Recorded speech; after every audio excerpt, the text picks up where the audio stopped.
Hello guys, तो इस video में हम एक्सप्लेन करेंगे जेड डायनेस्टी के सीजन 2 के एपिसोड 1 को। जेड डायनेस्टी का सीजन 2 अभी रिलीज नहीं हुआ है एंड मेरी ये वीडियो नॉवेल बेस्ड है। सीजन 2 में हमें बियाओ के डेथ या कहो कोमा कंडीशन में जाने के 10 साल बाद की स्टोरी दिखाई जाएगी एंड हमें पता चलेगा बियाओ के कोमा कंडीशन में जाने के 10 साल बाद जाओ फैन का क्या हाल है एंड क्वीन्यू सेक्ट और डेविल सेक्ट के बीच फाइट खत्म हुई या नहीं। तो चलिए शुरू करते हैं, लेकिन उससे पहले वीडियो को लाइक कर दीजिए और चैनल को भी सब्सक्राइब कर लीजिए ताकि आपको ऐसी इंटरेस्टिंग वीडियो देखने मिलती रहे। एंड हाँ, हम हमारे चैनल पर मार्शल यूनिवर्स की नॉवेल को भी एक्सप्लेन कर रहे हैं, उसके वीडियोस का लिंक डिस्क्रिप्शन बॉक्स में गिवन है। आप इस वीडियो को देखने के बाद मार्शल यूनिवर्स की वीडियो को भी देख सकते हैं। तो चलिए हमारी इस वीडियो को शुरू करते हैं। सीजन 1 के लास्ट में हमने देखा था बियाओ ने अपने प्यार के पावर से एंशिएंट सॉर्ड का सामना किया था, बट एंशिएंट सॉर्ड का सामना करने की वजह से उसकी सारी स्पिरिचुअल एनर्जी खत्म हो गई थी एंड अभी के लिए वो एक तरह के कोमा में चली गई थी, जहाँ पर वो ना ही जिंदा थी और ना ही मर गई थी। लेकिन हाँ, ये स्टेट कोमा से भी बदतर थी। एंड फिर लास्ट में हमने देखा था बियाओ की बॉडी को एक टॉम पर प्रिजर्व कर रख दिया था ताकि वो खराब ना हो एंड कोई ना कोई रास्ता ढूंढकर बियाओ को फिर से जिंदा किया जा सके, जिसके बाद उससे मिलने जाओ फैन आता है एंड फिर वो बियाओ से कुछ बातें कहता है। अब आगे हम इससे आगे की स्टोरी को जानने वाले हैं। जाओ फैन पूरी तरह से टूट चुका था एंड अभी के लिए वो बियाओ की बॉडी के पास बैठकर रो रहा था एंड कह रहा था, तुमने ऐसा क्यों किया, तुम्हें ऐसा नहीं करना चाहिए था।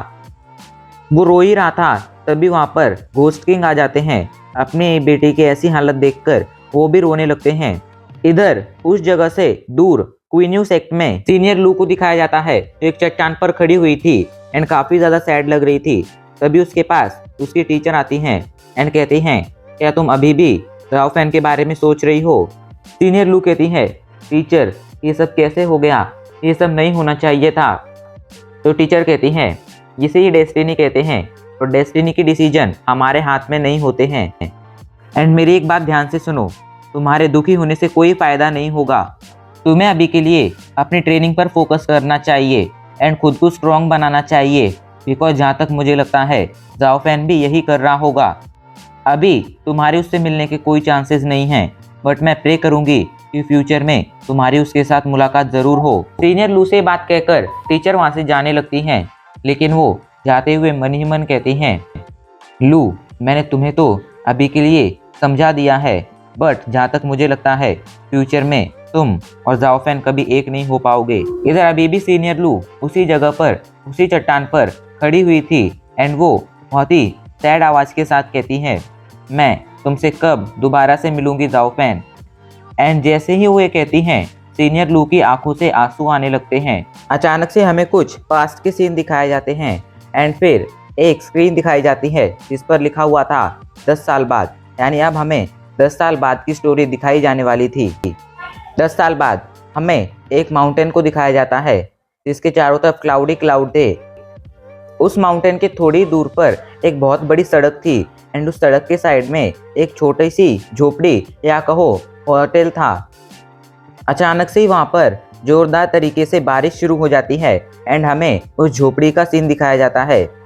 वो झोपड़ी पू नाम के किसी आदमी की थी, जो यहाँ पर खराब मौसम में ट्रैवलर्स को शेल्टर घर प्रोवाइड किया करता था।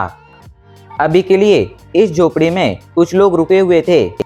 सबसे पहले हमें एक बंदी को दिखाया जाता है जिसकी एज 18 से 20 साल होगी या उससे थोड़ी ज़्यादा होगी। वो इस रूम के इस झोपड़ी के सबसे डार्क कॉर्नर में बैठा हुआ था एंड उसका चेहरा नीचे झुका हुआ था। उसके साइड में ही एक टेबल थी। उस टेबल के साइड में एक ओल्ड मैन एंड उसके साइड में ही एक लेडी बैठी हुई थी। उस टेबल के साइड में ही एक और टेबल थी एंड उस टेबल के चारों तरफ 4 मर्चेंट बैठे हुए थे। एक मर्चेंट कहता है, लगता है आज का मौसम काफ़ी ज़्यादा खराब होने वाला है, लेकिन हमें आज रात ही निकलना होगा। तो घर का मालिक, उस रिजॉर्ट का मालिक वो कहता है, आप लोग कल सुबह तक रुक जाइए, जहाँ तक मुझे लगता है कल सुबह तक मौसम ठीक हो जाएगा। तो वो मर्चेंट कहता है, आप ये कैसे कह सकते हैं कि कल सुबह तक मौसम ठीक हो जाएगा? ऐसा भी तो हो सकता है कल सुबह ये मौसम और ज़्यादा बिगड़ जाए। तो हू कहते हैं हाँ ऐसा भी हो सकता है। ये कहकर हू कुछ देर के लिए शांत हो जाता है, जिसके बाद वो कहता है क्या आपको क्वीन्यूस एक्ट की कोई खबर मिली? यहाँ तक मुझे पता है आप लोग मर्चेंट हैं एंड आपके पास खबरें आती जाती रहती हैं। तो वो मर्चेंट कहता है हाँ हमारे पास खबर आई है। आपको याद ही होगा आज से 10 साल पहले डेमन फैक्शन ने क्वीन्यूस एक्ट पर अटैक कर क्वीन्यूस एक्ट को बुरी तरह से तबाह कर दिया था। उसके बाद क्वीन्यूस एक्ट ने अपनी पुनर्स्थापना की, लेकिन अभी के लिए वो इतना ज़्यादा पावरफुल नहीं है। वहीं 10 साल पहले आया हुआ डेमन फैक्शन अभी के लिए काफ़ी ज़्यादा नाराज़ है एंड वो हमेशा ही क्वीन्यूस एक्ट पर अटैक करता रहता है। क्वीन्यूस एक्ट एंड बाकी के अच्छे फैक्शंस मिलकर उनका सामना तो कर रहे हैं, बट ऐसा अब नहीं लगता है कि वो ज़्यादा दिनों तक उनके सामने टिक पाएंगे, बिकॉज टाइम के साथ क्वीन्यूस एक्ट की पावर कम होती जा रही है, वहीं डेविल्स एक्ट की पावर, डेमन एक्ट की पावर बढ़ती जा रही है। एंड ऐसा लग रहा है अगले कुछ ही टाइम में सभी अच्छे सेक्ट डेमन सेक्ट के सामने नहीं टिक पाएंगे एंड डेमन सेक्ट से बुरी तरह से हार जाएंगे। तो होटल का मालिक वो कहता है हाँ मुझे भी ऐसा लगता है। इन इविल फैक्शन की वजह से, डेमन फैक्शन की वजह से हम जैसे नॉर्मल लोगों को कई सारी प्रॉब्लम्स का सामना करना पड़ रहा है। पिछले 10 सालों में चोरियां बहुत ज़्यादा बढ़ चुकी हैं एंड अब कोई भी आकर हमारा सामान चुरा ले जाता है एंड हमसे ज़बरदस्ती हमारी चीज़ें छीन ले जाता है एंड हम कुछ नहीं कर पाते हैं बिकॉज उन्हें रोकने वाला कोई नहीं है।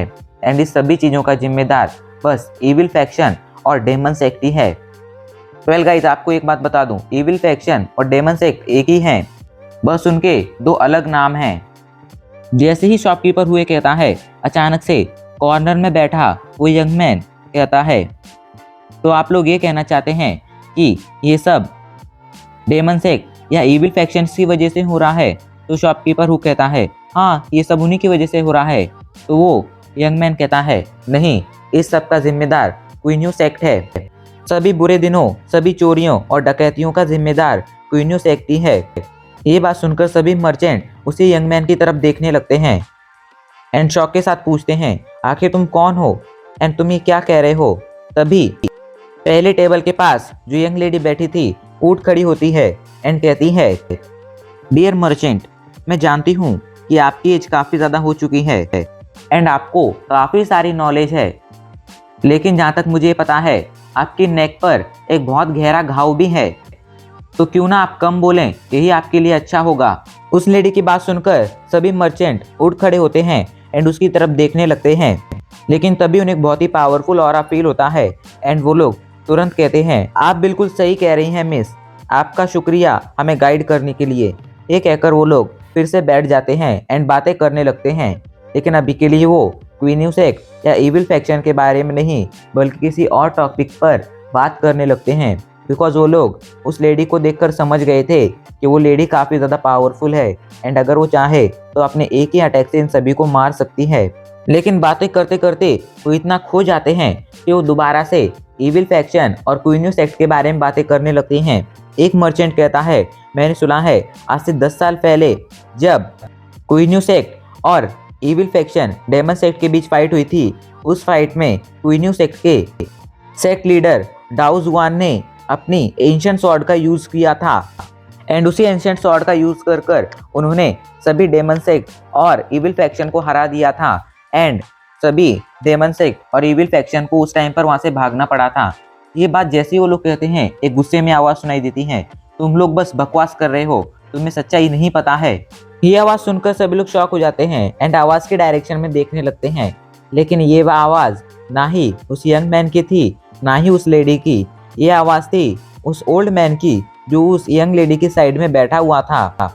ओल्ड मैन कहता है क्वीन्यूस एक्ट कुछ खास पावरफुल नहीं है एंड अगर वो पावरफुल होता तो उस टाइम पर जब 10 साल पहले इविल फैक्शन और क्वीन्यूस एक्ट के बीच फाइट हुई थी, उस फाइट में वो अपने लोगों को बचा लेता।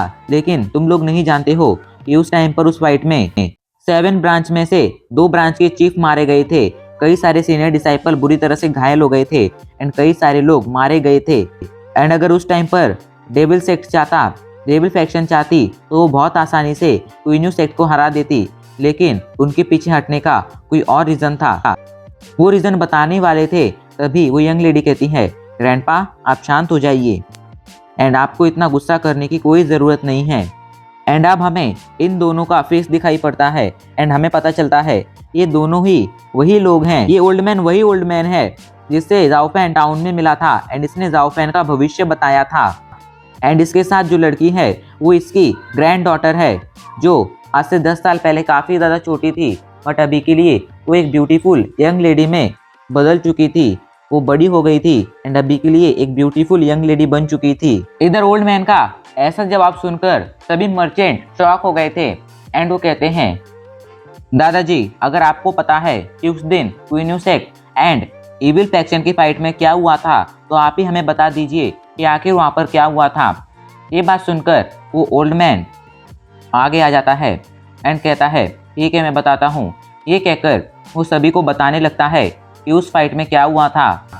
वो उस फाइट की एक से एक डिटेल बता रहा था एंड अब सभी लोग उसकी कहानी में इंटरेस्ट दिखाने लगते हैं। सभी लोग उसकी कहानी गौर से सुनने लगते हैं। कुछ ही टाइम बाद कहानी एंड हो जाती है एंड कहानी के एंड होने पर एक लड़का उनसे पूछता है, एक मर्चेंट उनसे पूछता है, आप इस कहानी के बारे में इतने अच्छी तरीके से कैसे जानते हैं? क्या जब एक घटना वहाँ पर घट रही थी, जब इविल फैक्शन और क्वीन सेक्ट के बीच फाइट हो रही थी, तब आप वहाँ पर मौजूद थे? ये बात सुनकर ओल्ड मैन अचानक से चुप हो जाता है एंड पूरी तरह से शांत हो जाता है। तो गाइज आपको क्या लगता है, क्या ये भविष्य बताने वाला ओल्ड मैन उस टाइम पर वहाँ पर मौजूद था? कमेंट कर जरूर बताना एंड जल्दी से बताना कि आपको पार्ट 2 चाहिए या नहीं। गाइज जेड डायनेस्टी का सीजन 2 बहुत ही ज़्यादा इंटरेस्टिंग होने वाला है, तो इसलिए कमेंट कर जरूर बताना कि आप इसका नेक्स्ट पार्ट देखना चाहते हैं या नहीं। एंड हाँ, जाकर हमारी मार्शल यूनिवर्स के सीजन 4 की वीडियो भी देख लेना।